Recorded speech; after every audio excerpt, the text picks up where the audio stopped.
दोस्तों स्क्रीन के ऊपर आप जो एडजस्ट बोर्ड देखने लग रहे हैं, इस प्रकार का एडजस्ट बोर्ड आपने या तो अपने घर में यूज़ किया होगा या फिर कहीं आपने इमरजेंसी में ज़रूर यूज़ किया होगा। तो बहुत सारे भाई ऐसे हो सकते हैं जिनको जानकारी नहीं है कि एडजस्ट बोर्ड को कैसे बनाया जा सकता है और ख़राब होने के बाद में रिपेयर कैसे किया जा सकता है। तो हम आपको 5 मिनट की वीडियो के अंदर पूरी पूरी जानकारी देने वाले हैं कि आप अपने घर के अंदर एडजस्ट बोर्ड को कैसे बना सकते हैं, वो भी सिर्फ 50 रुपये खर्च करके, और इसको ख़राब होने के बाद में ठीक कैसे किया जा सकता है। हम आपको इसकी वायरिंग से लेकर के इसको बनाने तक की पूरी पूरी जानकारी आपको इस वीडियो के अंदर देने वाले हैं। तो चलिए शुरू करते हैं। तो सबसे पहले आपको ये जो एक सीट आप देखने लग रहे हैं, बिजली की दुकान पर कहीं पर भी आपको ये मिल जाएगी। आपको ये सीट लेकर के आनी है, मात्र 10 से 15 रुपए की ये सीट आती है। इसके बाद में ये किसी भी कंपनी की आप सॉकेट लेके आना। इन सभी आइटमों को हम सॉकेट बोलते हैं, पावर सॉकेट, जिसके माध्यम से हम किसी भी इक्विपमेंट को लगा करके प्रयोग में लेते हैं। तो ये जो एक आइटम की कॉस्ट रहती है 10 रुपये से 15 रुपये तक की कॉस्ट रहती है। तो आपको ये 3, 4, 5 आप जितनी चाहे उतनी ला सकते हैं। जितनी आपकी सीट के अंदर जगह होगी उतनी ही आप इसके अंदर यूज़ कर सकते हैं। एक आपको पावर के चालू करने के लिए एक मेन स्विच लेके आना पड़ेगा, और इसके बाद में आपको ज़रूरत पड़ेगी कुछ वायर की।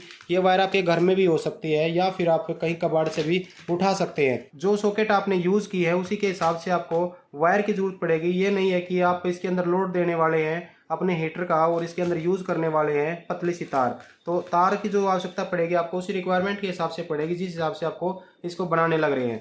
तो उसके लिए आपको क्या करना पड़ेगा, ये इसके अंदर फिटिंग आपको कर लेनी है। ये इसके साथ में ये जो नट बोल्ट रहते हैं ये साथ में आएंगे। इनको एक ही दिशा के अंदर सारे आइटमों को आपको लगा देना है। इनकी पहचान ये रहेगी कि जो बड़े वाला जो गट्टा रहता है ये ऊपर की तरफ रहना चाहिए, और इसके अंदर जो यहाँ पर लिखा रहता है ऑन ऑफ का, जो यहाँ पर भी एक मार्क दिया होता है, वो ऑफ वाला ऊपर रहेगा और ऑन वाला नीचे रहेगा।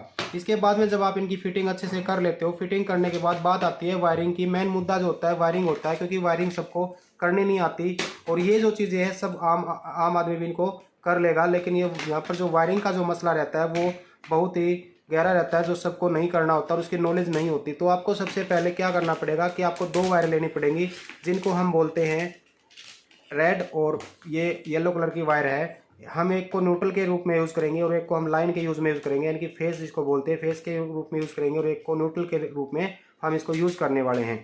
तो सबसे पहले आपको इस तार को छील लेना है, और तार को छीलने के बाद में यहाँ पर आपको कनेक्शन करने हैं। जिस प्रकार से मैं आपको वीडियो में दिखाने वाला हूँ सेम कनेक्शन आपको इसके अंदर करते जाना है, और आपका एडजस्ट बोर्ड बनके तैयार हो जाएगा। यहाँ पर एक देखने वाली चीज़ ये रहेगी कि जब आप इनको अच्छे से फिटिंग कर लोगे तो यहाँ पर आपको एल का निशान मिलेगा, और यहाँ पर आपको एन का मिलेगा, एल का मिलेगा, एन का मिलेगा। सभी के ऊपर सेम मार्क रहेगा। इसका मतलब रहता है कि ये फेस का निशान है और ये न्यूट्रल का निशान है।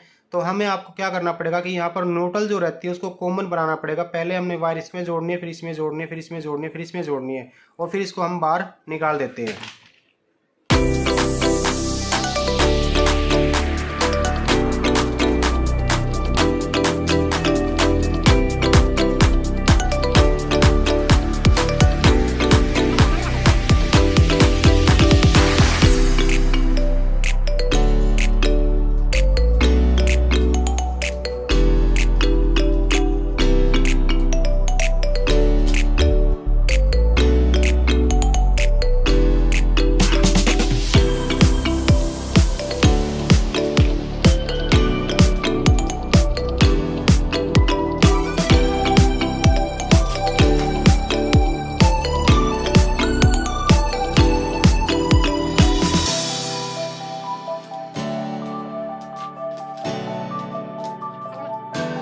हमने यहाँ पर इसको एन वाले सिरे को हमने तीनों को चारों को आपस में जोड़ लिया है। अब इसको हम स्विच के अंदर जोड़ने वाले हैं, जिसके माध्यम से जब हम इसको ऑन करेंगे तो इसके अंदर सप्लाई शुरू हो जाएगी।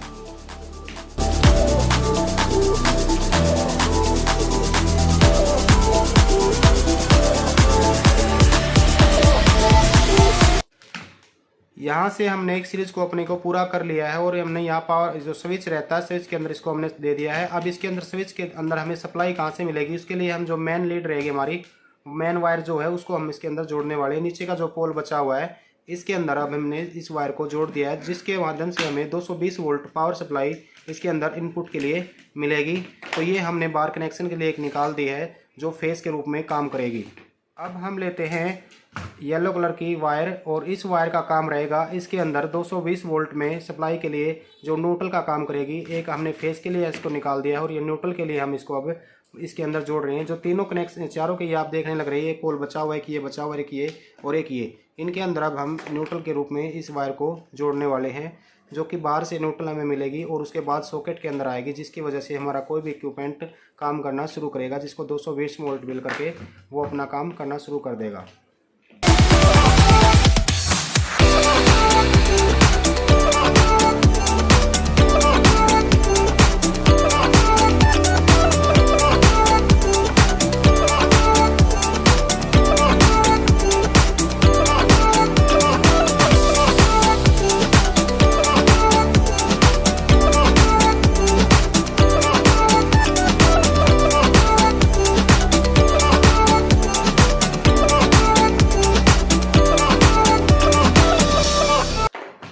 तो अब हमने न्यूट्रल की जो वायरिंग है हमने उसको पूरा कर लिया है। और अब न्यूट्रल ये जो बाहर से जब हम न्यूट्रल को लेके आएंगे तो उस कनेक्शन को हम कहाँ पर जोड़ेंगे। सबसे चिंता वाला विषय ये रहता है, बहुत सारे भाइयों को ये नहीं पता होता कि ये जो बाहर से दो वायर आती है वो कहाँ पर जुड़ती है।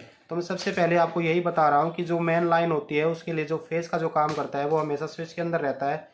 इसका फ़ायदा ये होता है क्योंकि जब भी अगर किसी प्रकार का शॉर्ट सर्किट हो जाता है तो स्विच बंद करने के बाद हमें किसी प्रकार की स्थिति नहीं पहुँचती, किसी प्रकार की दुर्घटना हमारे साथ में नहीं होती। इसलिए हमें मेन सप्लाई का जो 220 वोल्ट का जो फेस का जो वायर रहता है वो हमेशा स्विच के अंदर रखें। और दूसरी जो न्यूट्रल की जो रहती है उसके अंदर कोई करंट नहीं होता। आपको इस बात का पता है कि जब तक 220 वोल्ट साइड से फेस हमें नहीं मिलेगी तो हमें करंट का झटका नहीं लगेगा।